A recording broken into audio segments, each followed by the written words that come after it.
Hey guys, it's StingKnight. Today's video will be a guide on the boss 2 of another Mount Rokkon Criterion Dungeon, so let's jump right in. The first mechanic is Seal of Scurrying Sparks, which will give 2 random players partner stack. Because it's completely random, any player can have this partner stack. We can have the melee player and the healer to do the flexing. Otherwise, DPS should always be on the south side, and support should always be on the north side. The partner stack will be combined with the next mechanic, Brazen Ballad. To find the safe spot, just look closely to the boss. If it is a blue triangle spinning, then the safe spot is always the cycle AoE with the line AoE cutting through the middle.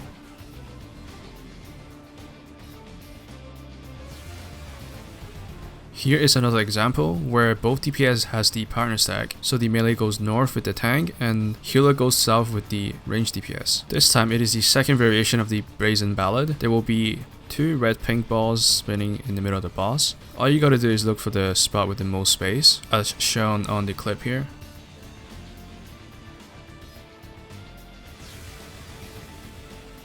The next mechanic is the Thundercall combined with the Humble Hammer. You want to first find the Thunderball that is furthest away from all the other Thunderballs. There are always 2 Thunderballs in the middle, edging more to one side, so just go to the opposite side of that. The healer will always receive the purple marker from the Humble Hammer. As the healer, you want to walk towards the Thunderball immediately, as it will reduce the size of the AoE. Next, the DPS doesn't really need to do anything here. You just want to be outside of any of the AoEs, away from the tank and healer. The healer should regroup with the tank being in the front, as there will be incoming laser shortly after.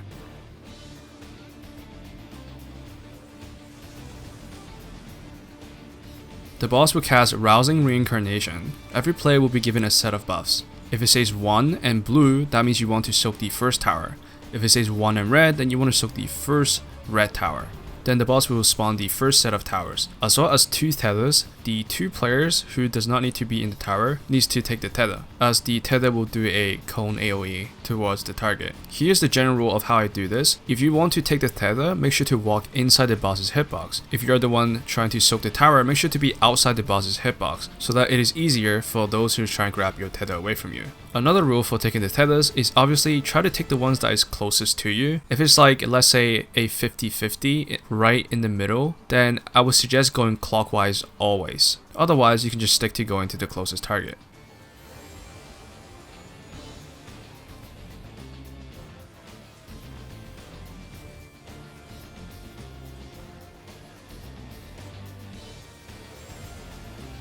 The boss will cast Seal of Scurrying Sparks once again, where 2 random players will have a stack marker and everyone will have a spread marker. We can have 1 DPS and 1 healer do the flexing in case when both the support has the same stack marker, and vice versa. Since my other DPS is the flexer, in this situation, I'll be sticking to the south side with my healer who is flexing for the support side. I would recommend going into the corner without the AoE marker on the ground. In a more optimal situation, my position with my healer should be swapped. Since I'm the DPS, I should have priority closer to the boss. Here we'll be doing the spread position first, and then we'll be stacking together. A very easy way to understand this is when you see the AoEs go off for 3 ticks, that's when the first set of stack or spread will go off. And then here, you want to move in 1 lane towards the boss, away from the incoming AoEs.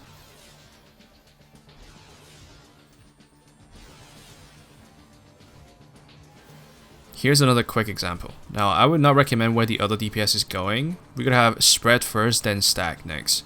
This is a different angle, but is in theory the exact same. After the 3 ticks of AoE goes off, then you're able to move inside to the lane closer to the boss, and then perform your stack or spread.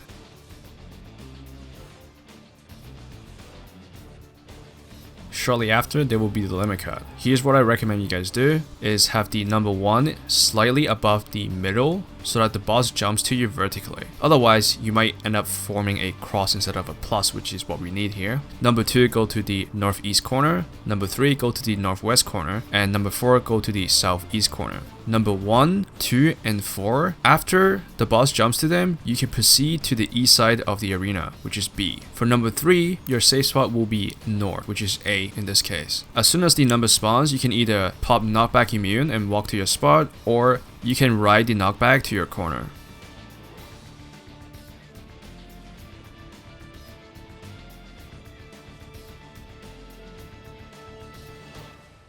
Once the boss has went through 1 to 4, he will do another X AoE in the middle, so stay put where you are and don't move.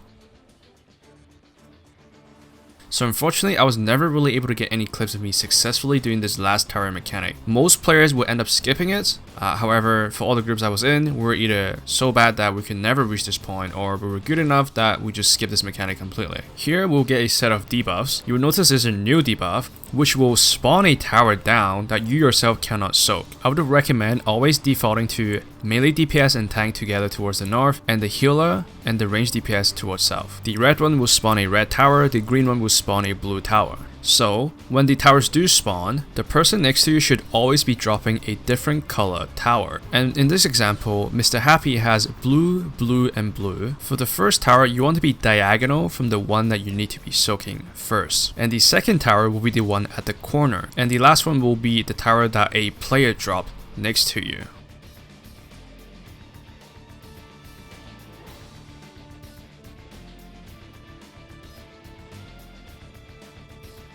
Here is another variant. However, they did it slightly different, but if you apply what I've said already, it should make sense to you as well. Instead of doing diagonally, they decided to just drop the tower on the opposite side and then run across by using sprint. And here, if we rotate the players clockwise and counterclockwise by 2 blocks, it would be the exact same as the previous clip, where you go diagonal, and then to the corner, and then to the players drop tower.